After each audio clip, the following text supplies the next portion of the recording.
عزیزان گرامی، یہ کرونا وائرس بہت سے لوگ سمجھ رہے ہیں 2020 ختم ہوگا، میں جاری رکھوں؟ مجمع گھبرا تو نہیں گیا میرے ساتھ؟ عزیزان گرامی، یہ 2020 کے 19 کے اختتام پہ کرونا وائرس شروع ہوا، 2020 اس کی نظر ہو گیا۔ چند باتیں آرام سے پیش کروں گا، ان کو غور سے سنیے گا۔ 2020 میں پاکستان میں اتنا زیادہ اس کرونا وائرس کا اثر نہیں ہوا،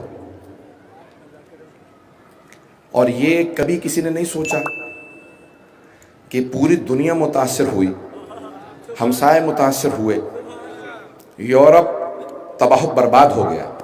میں خود برطانیہ میں رہتا ہوں، اقتصادی حالت برطانیہ کے وزیر خزانہ نے اعلان کیا ہے کہ 300 سال میں اتنے حالات اقتصادی خراب نہیں ہوئے جتنے اب ہیں۔ امریکہ کے اکانومی اور ان کا جو اقتصاد ہے ڈوب رہا ہے، پوری دنیا کے اندر حالات خراب ہوئے، لیکن اللہ نے اس ملک پہ کرم رکھا۔ میں حکمرانوں سے کہوں گا اپنے اعمال کو دیکھیں، کیا ممکن ہے کہ آپ کے اعمال کی وجہ سے اللہ نے یہ کرم کیا ہو؟ تو پھر ذرا مجلسوں میں آ کے دیکھ لیں، شاید یہاں کسی کی دعا قبول ہو رہی ہو، شاید اہل بیت کے ذکر کا صدقہ ہو، یہ ملک بچا رہا۔ یہ مسجدوں میں، امام بارگاہوں میں جو اتنی دعائیں ہوئی ہیں، گھر گھر میں لوگ محصور رہے لیکن دعائیں مانگتے رہے، شاید کسی غریب کی دعا قبول ہو گئی ہو۔ تو ان پہ رحم کھائیں، ان پہ سختی نہ کریں۔ یہ جو آپ کی رعایا ہیں، یہ بے انتہا مظلوم لوگ ہیں۔ تو بہرحال پاکستان میں حالات خراب ہوئے، لوگوں کی نوکریاں گئیں، لیکن دنیا بہت زیادہ متاثر ہوئی۔ اس کے بعد کیا ہونے والا، کیا حالات ہوں گے؟ کیا 2021 حالات فوراً ٹھیک ہو جائیں گے؟ نہیں، 2021 بھی تقریباً ایسا ہی گزرے گا جیسا 2020 گزرا۔ ویکسین آ چکا، لیکن ویکسین کی کوئی ضمانت نہیں ہے کہ یہ انسان کو ٹھیک کر دے گا۔ اور پھر کس کمپنی کا، کس میڈیسن کمپنی کا آپ ویکسین لگوا رہے ہیں، یہ انجیکشن لگوا رہے ہیں، اس پہ خود ایک پوری بحث ہے۔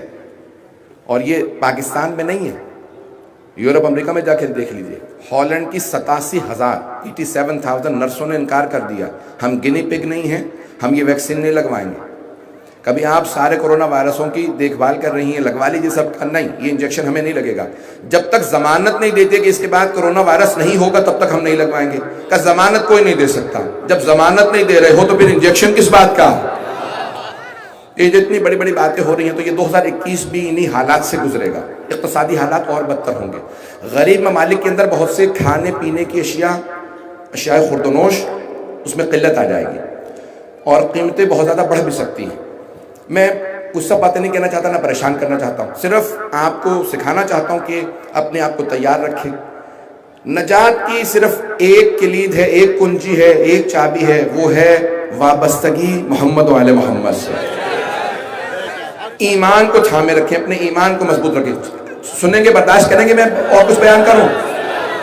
میں تھوڑا وقت لوں گا، آج بی بی سے متعلق مجھے پیش کرنا ہے۔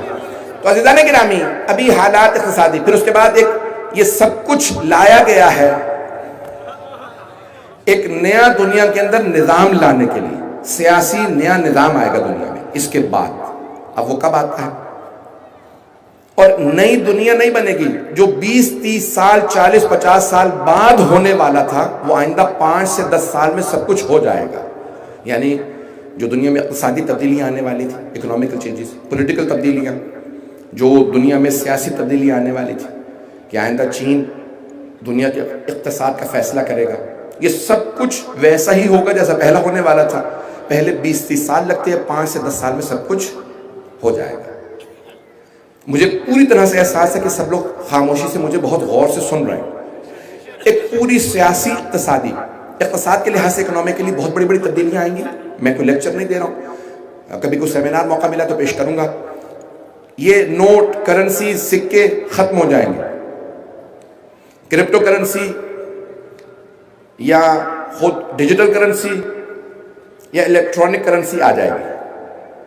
پوری دنیا میں ایک ہی کرنسی ہوگی اور وہ آئندہ چین رن کرے گا، چائنا کے ہاتھ میں اس کا اقتصادی ہو۔ کوئی بات نہیں، کسی کو بھی چلنے دیں، ٹیلی فون کا کوئی مسئلہ نہیں ہے، یہ صرف اس میں بھی خاص کلپ بن رہا ہے، اگر بند کرنے کے لیے کہتے ہیں انتظامیہ کے ساتھ کوآپریٹ کیجیے گا، بہت سے کیمرے لگے ہیں، کوئی مسئلہ نہیں ہے، مجھے سنتے رہیے گا۔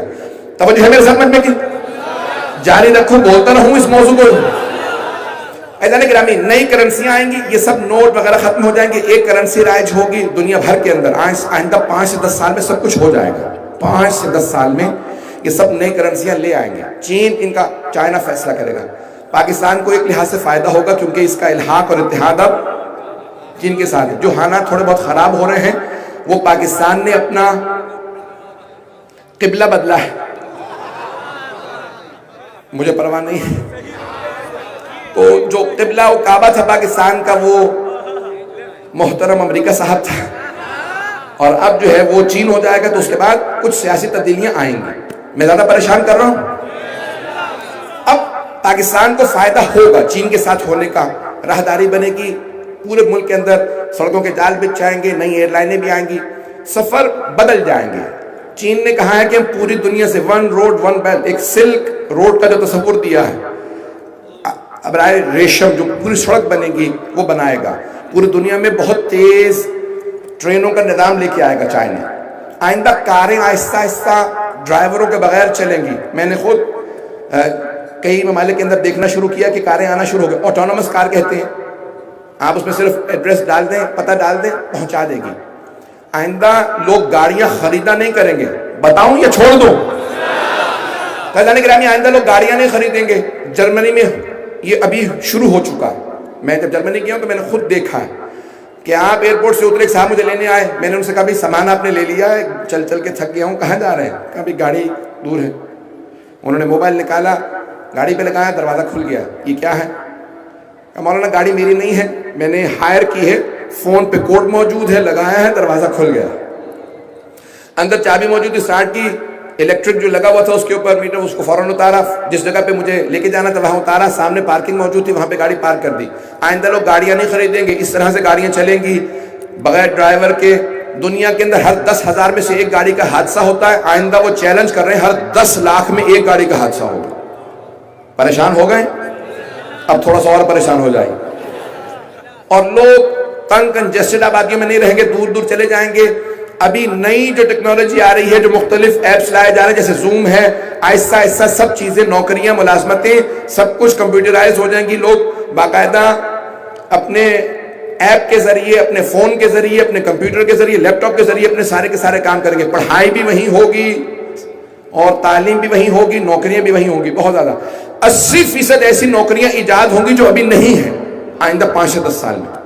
جیسے اب سے 30 سال پہلے, پریشان اگر ہو رہے ہیں تو مجھ سے سن لیجئے, میں نے وعدہ کیا تھا. اب سے 30 سال پہلے اگر کوئی کہتا کہ کوڈک کمپنی تھی جاپان کی, فلم بناتے تھے, کیمرے ہوتے تھے جس کے اندر, اب نئے بچے نہیں سمجھے کہ پرانے والے سمجھ سکتے ہیں حضرات, کیمرہ ہوتا تھا اور اس کیمرے کے اندر فلم ڈلتی تھی, اسے فلم کہا جاتا تھا. ریل ہوتی تھی, تصویریں لیتے تھے, وہ ریل باقاعدہ تصویریں چھاپنے کے لیے لیبارٹری جاتی تھی, پھر باقاعدہ تصویریں نکالی جاتی تھی.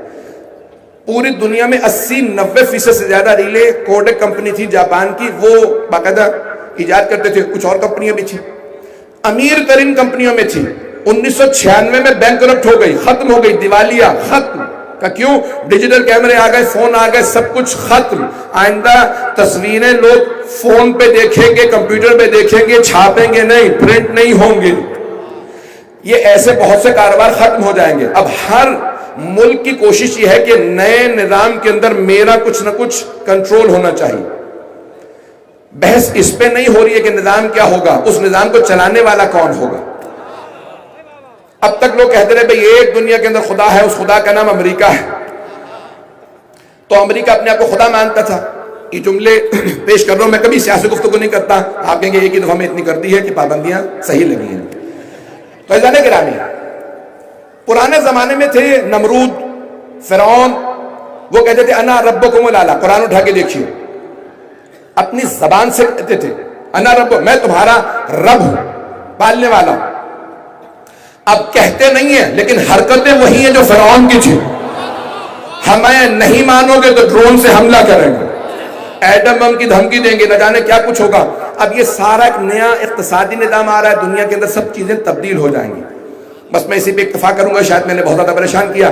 ان تمام چیزوں کے اندر امریکہ میں جو امیر ترین لوگ ہیں, ایک آدھ کا نام لینا میرے لیے شاید مناسب نہ ہو کیونکہ میرے پہ کافی پابندیاں سو کبھی کئی ممالک میں ویزوں پہ ہیں. دنیا کے امیر ترین آدمیوں سے ایک آدمی ہے جس کی بہت بڑی بڑی کمپنیاں.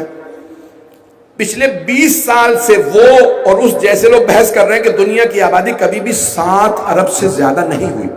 دنیا کی ہمیشہ آبادی بڑھتی رہی ہے اور پھر کم ہوتی رہی. بڑھتی تھی، جنگیں ہوتی، وبائیں پھیلتی. وبائیں ہر 50 60 70 80 100 سال بعد وبائیں آتی رہی ہیں دنیا میں. اور طاعون کتنی دفعہ آیا ہے گزشتہ 500 سال میں، یورپ میں، امریکہ، ایشیا، افریقہ میں، امریکہ میں، کہ لوگ مر گئے. میزلز آئے، نہ جانے کون کون سی بیماریاں کہ لوگ ان سے مرے. سنیں گے؟ تو عزیزان گرامی، ان تمام بیماریوں سے لوگ مرتے ہیں، سب کچھ ہوتا ہے. تو اب وہاں ایک امریکہ میں بحثیں چل رہی تھی. میں 1998 سے 1998 سے میں امریکہ مسلسل جا رہا ہوں مجالس کے لیے. تو علمی حلقوں میں بحث وہاں پہ چلتی تھی کہ دنیا کی آبادی بہت زیادہ بڑھ گئی ہے، ہمیں دنیا کی 70% آبادی کم کرنے کی ضرورت ہے کیونکہ زمین پہ وسائل نہیں. تو وہاں پہ جو خدا کو نہیں نہ مانتا، وہ نہ اسے رزاق مانتا ہے، نہ اسے کریم مانتا ہے، نہ اسے ستار مانتا ہے. تو اللہ عطا کرنے والا ہے. میں نے زحمت کو تمام کیا، میں جناب سیدہ سے متعلق چند جملے پیش کروں. تو یہ تمام وہ چیزیں کہتے تھے 70% آبادی کم کرو. آبادی کم کرنے کے طریقے کیا ہیں؟ جنگیں، وبائیں اور بہت سی چیزیں جو ممبر کے لائق نہیں ہے کہ ان کو یہاں سے بیان کیا جائے. کہ دنیا میں لوگ شادیاں نہ کریں تاکہ اولادیں نہ ہوں، اور بہت سی اخلاقی بیماریاں جو دنیا میں رائج کی گئیں تاکہ دنیا کی آبادی کو قابو کیا جائے. آبادی زیادہ کہاں پڑ رہی ہے؟ ایشیا کے کچھ ممالک میں اور افریقہ میں. تو ان ملکوں میں زیادہ بیماریاں ہونی چاہیے. بیماریوں کے علاوہ ان کے اقتصاد کو خراب کرنا چاہیے، حکمرانوں کو خریدنا چاہیے کہ ان کو تعلیم نہ دیں. یہ اتنے کمزور ہوں کہ جو ہم جو کہہ دیں وہ مانیں. ان کو اتنا کمزور کر دیں. اگر امریکہ کے اندر گندم کی کاشت زیادہ ہو جائے تو افریقہ کے لوگ بھیک مانگتے رہیں کہ گندم زیادہ ہو گئی ہے. یہ 4000 ٹن 4 لاکھ ٹن گندم جو زیادہ ہوئی ہے ہمیں دے دو، ہم بھوکے ہیں. تو کہا نہیں، گندم کی قیمت کم ہو جائے گی، سمندر میں ڈال دو، کھلائیں گے نہیں. یہ جتنا دودھ یا پنیر زیادہ ہوا سب سمندر میں، بحر اوقیانوس میں گرا دیا جائے، لیکن ہم قیمتوں کو اپنے قابو میں رکھیں گے. میں نے آج سب کچھ کہہ دیا. عزیزان گرامی، جب جناب امیر نے کہا ہے کہ حق کو لوگوں تک پہنچانا ہم پہ لازم و ضروری ہے،